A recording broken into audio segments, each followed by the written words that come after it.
এটা আমরা গত বছর 27শে সেপ্টেম্বর বিএনপি সংগ্রামী মহাসচিব মির্জা ফখরুল ইসলাম আলমগীর সাহেব এই পাশে এসেই আপনার এই দীর্ঘ 4 কিলোমিটারের যে ডোবা বা লেকের পরিষ্কার পরিচ্ছন্নতা কার্যক্রমের শুভ উদ্বোধন করেছিলেন এবং সেটা ঘোষণা করেছিলেন বিএনপির কেন্দ্রীয়ভাবে বাংলাদেশ জাতীয়তাবাদী দলের বর্তমান যে প্রধানমন্ত্রী জনাব তারেক রহমান।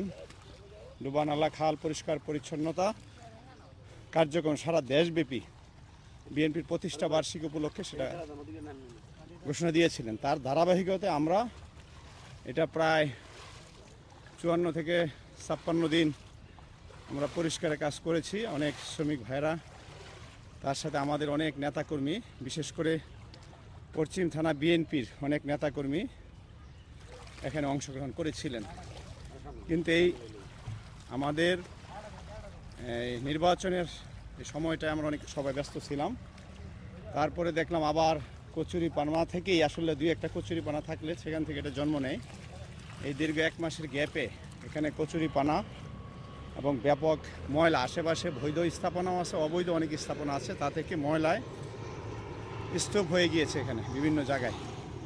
তো আমরা চাচ্ছি এটা খুব দ্রুত সপ্তাহখানিকের মধ্যে এটা পরিষ্কারের কাজ শেষ করে আমাদের পূর্ব নির্ধারিত কর্মসূচি অনুযায়ী আমরা এটা পরিষ্কার শেষ করে 2 পাশে আমরা বৃক্ষরোপণ করব এবং পাশে একটি ছোট্ট আমরা শিশুদের জন্য একটা পার্ক আমরা তৈরি করেছি, সেটারও কাজও প্রায় শেষ পর্যায়ে। আমরা সেটাও ইনশাল্লাহ উদ্বোধন করব, যাতে এই এলাকার 2 ধারের মানুষ, হাজার হাজার মানুষ এটা সুফল পায় এবং বিকালে এসে এখানে বসতে পারে এবং এখানে